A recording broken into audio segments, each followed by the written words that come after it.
performance in there? I am happy with my performance. I mean, there's some stuff that I've been working on for like 8 years, and I was able to put it together and do it in this fight. It was a different. It felt pretty different not having a crowd there. It felt a lot more like just another day at the gym, and I think that.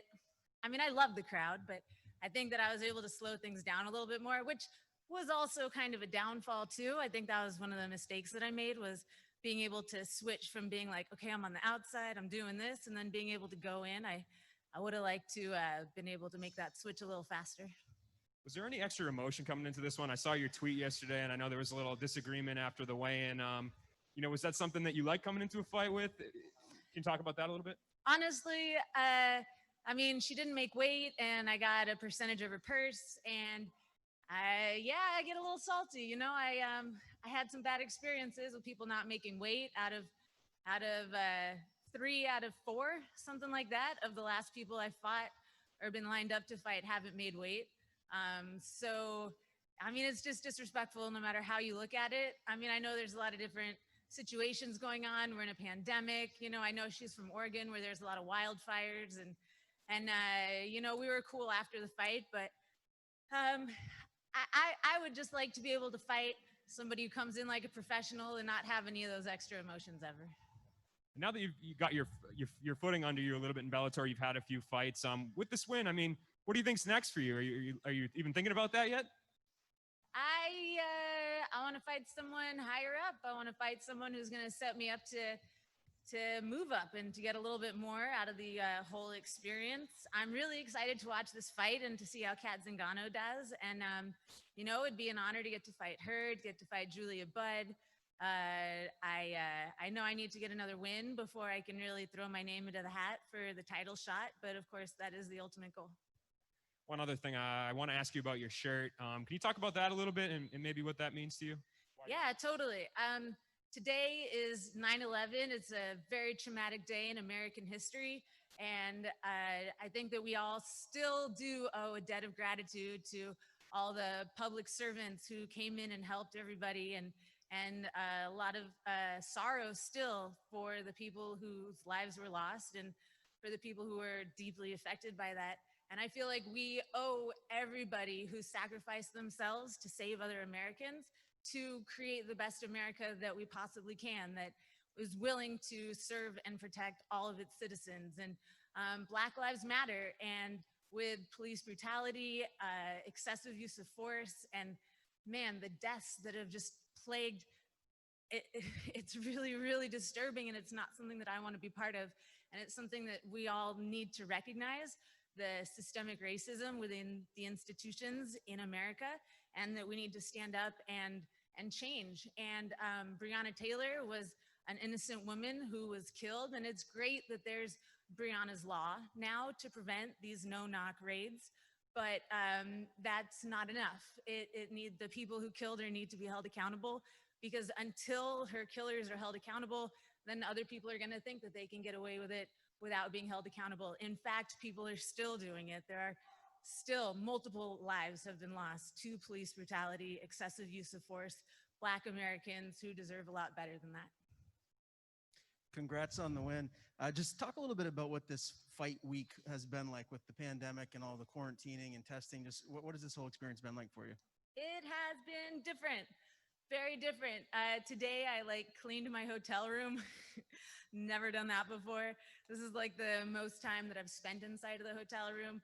I am really appreciative of everybody from Bellator for putting it together and making it happen so that we can do this fight, because as difficult as the change was for me, I know that it's taking way more effort from all of them to make this happen. The COVID tests, the multiple COVID tests, the temperature checks, the separate changing rooms and workout rooms, the free Pedialyte, that was kind of cool. I love Pedialyte. Things were really different, and I'm glad that I had a team to support me and to help me make it feel like it was just another day in the office. In the third round, she got your back there pretty early on. Were you ever in any significant trouble? And how much of a benefit was it to hear Gilbert throughout the whole fight pretty much?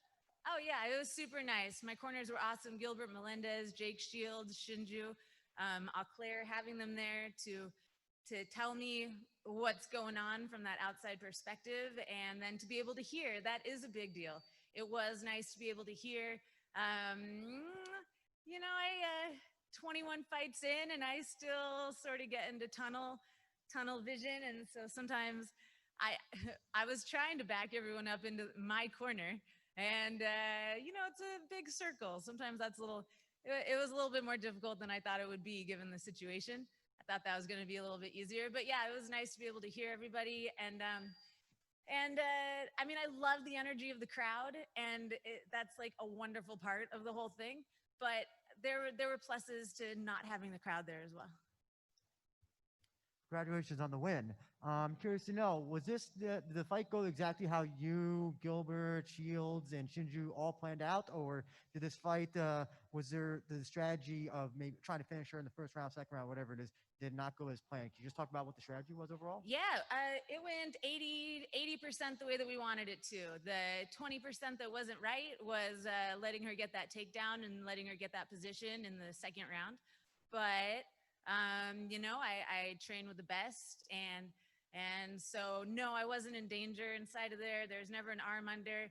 I would have liked to finish her when I had my arm around her neck multiple times, but I didn't make that happen. But luckily, I'm gonna have another chance to go back to train and come back and do it again.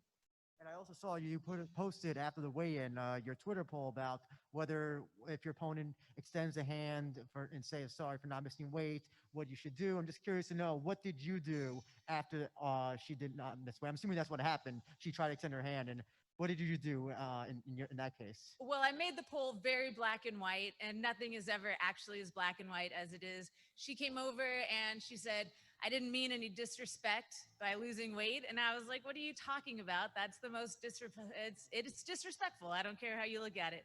And she kept saying, I didn't mean any disrespect, and putting her hand out after I thought it was pretty clear that I wasn't in any kind of a mood. And then that's when the FU came out. I mean, somebody on Twitter said it. They're like, it's kind of like if you go home and your significant other is in bed with somebody else and they jump out of bed and they're like, I didn't mean to cheat on you. It's like, come on, really? I mean, after the fight, we shook hands and it's all good. But at the time, no, it's literally the one way that you can show respect to your opponent, to the entire sport, and to the promotion that brought you out there. So yeah, I was a little salty. Mark? Yeah. Congratulations, Leslie. My question is, a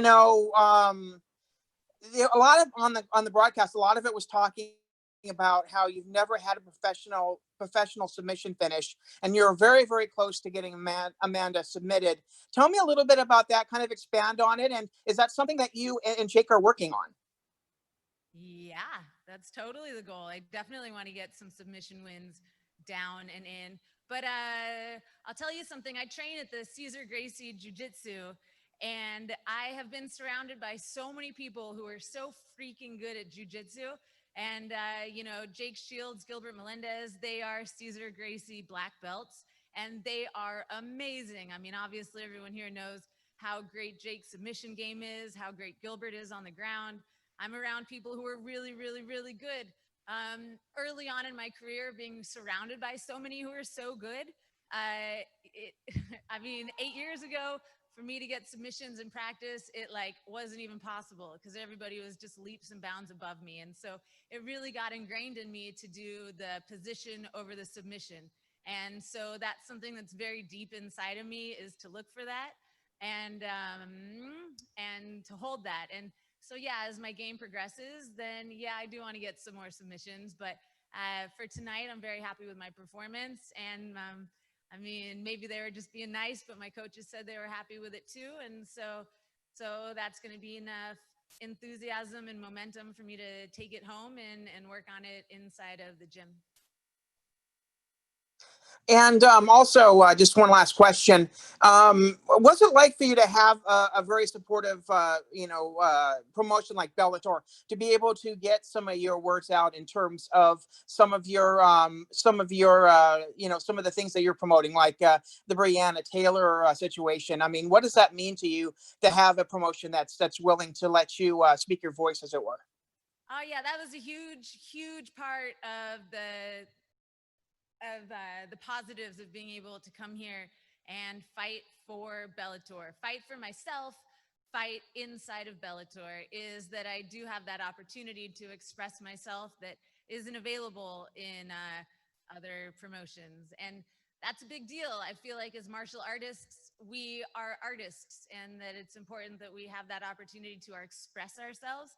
And without that opportunity to express ourselves, there's a part of us that doesn't have the chance to grow. And so I feel very lucky to have the opportunity to grow and express myself, and to get to be part of not just the MMA community when I come out here and do this, but to be part of a greater community and represent my beliefs, and hopefully, spread those beliefs to other people as well. All right, we'll take one or two more. Jay?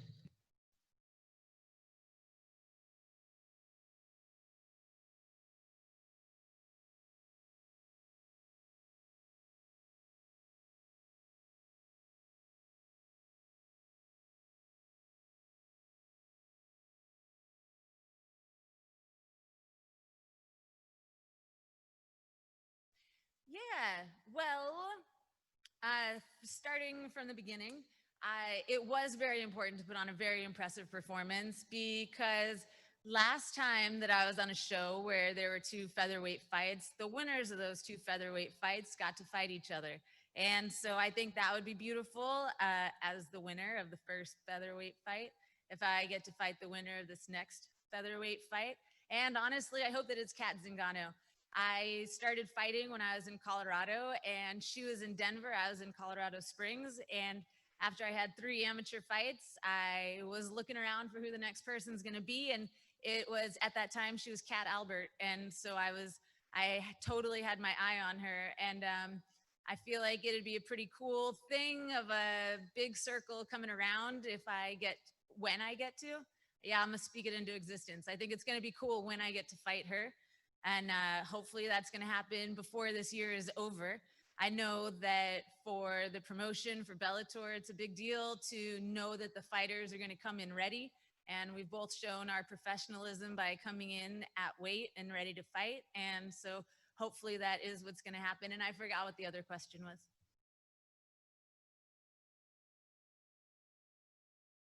Oh, yeah, totally. I'll tell you guys a little secret. I was about 148 pounds coming into this fight, maybe 149. And so I'm really ready to go wherever I need to be, wherever the opportunities are.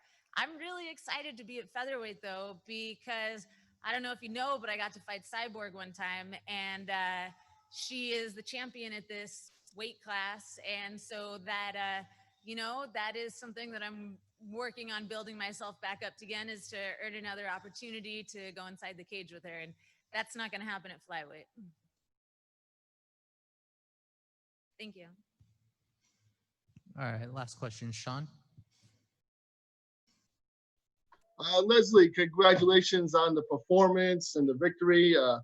Appreciate you coming out there and putting on the show, during these times.